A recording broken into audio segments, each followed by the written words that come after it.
That's right, only 40 days until the National Plymouth Club car show in Pacific Grove, California. That's near Monterey. I need your help to make sure that the work I have done is up to the judging standards. Now there's a set of criteria which I have put in the description below this video, if you look down in the description box, that tells what the engine should look like and how it should be restored. If you could do me a favor and look at the photos that will come up right after I finish talking, and see if there's anything that you think needs to be corrected or changed. If you have any kind of documentation that would indicate the correct fix, I would appreciate having that as well.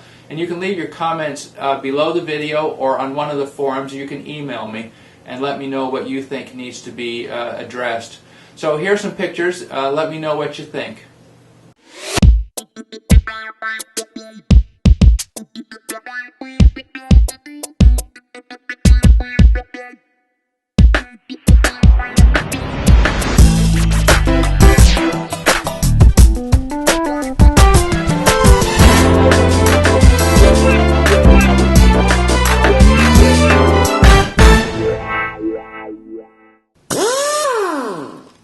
I don't have a lot to show you this week in the way of progress because most of what I did were details related to finishing the interior.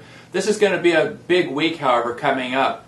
I'm going to take the car to the upholstery shop and they'll be installing the entire interior. The headliner, the seats, the side panels, everything. All the material is there and some of it's already been constructed. But I did little things this week like painting the red stripes on this trim piece that goes on the garnish molding, and things like that which aren't really worth showing you. I hope to go down to the upholstery shop this week and get some pictures of the work being done, and I'll put those up next week so you can see the progress in case the car's not back by next weekend. I enjoy collecting tools, and I put together a pretty good set over the last few years. Some of them are quite old. For example, this ball peen hammer was my grandfather's, and I think it must be over 100 years old. But then I have some tools that I got like when I was in high school. I had a Model A in high school, and for one of my birthdays I got this set of Craftsman sockets, 3/8" socket and breaker, and the ratchet that went with it.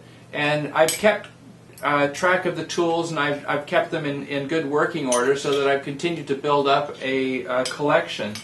Every once in a while I find a new tool I will get that I don't know how I did without. One that I got 3 or 4 years ago, which I wanted to share with you, was a set of hollow punches. And I got them originally so that I could make gaskets and so forth for the car that weren't available. But I find myself using this all the time. For example, the other day when I put together that starter pedal I showed you, and I needed to cut the felt washer, I did it with this just by punching a circle of felt and then making another punch in the middle, and I could make a washer exactly what I needed.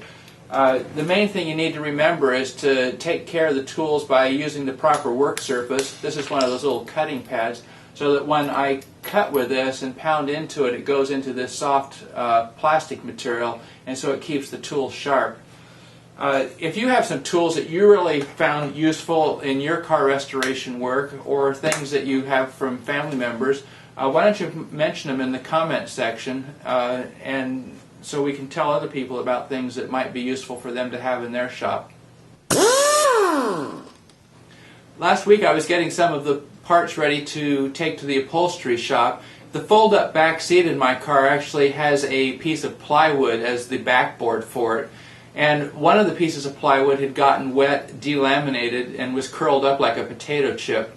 I went down to a local cabinet shop that I've dealt with for many years and asked if they could make a duplicate. I was really happy a couple hours later when they called up and said it was already done. And not only did they make it, they made it an exact duplicate using the exact tools and techniques that were done originally. So even though you're not going to see this piece when the car is finished, it's really nice to know that people are willing to help you out and try to do real quality work to make it the best restoration possible.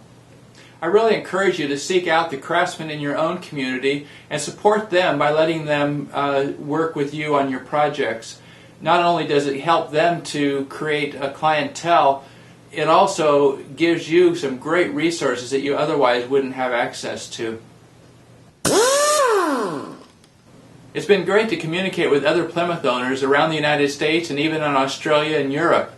I've gotten some great emails and some photographs of cars other people are working on. Let me show you a couple of the pictures that have been emailed to me.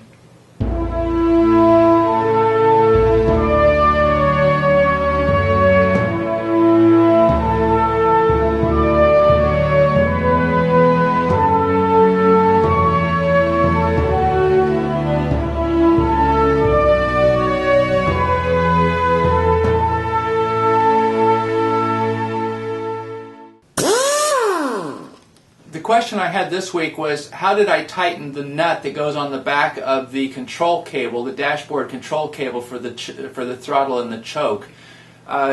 This goes through the dashboard, and then there's a 5/8 inch nut on the back which cinches it up tight so it doesn't wiggle around. And it's impossible to get a wrench up in there.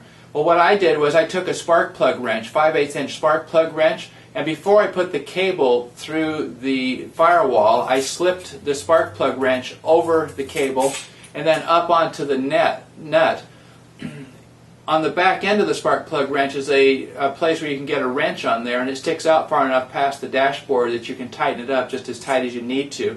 And then, of course, take it off and put this back through the firewall, and you've got your cable secured to the dashboard. Now, there were special tools made to do these jobs back when the shops were in operation, and a lot of those tools were made by the Miller Tool Company.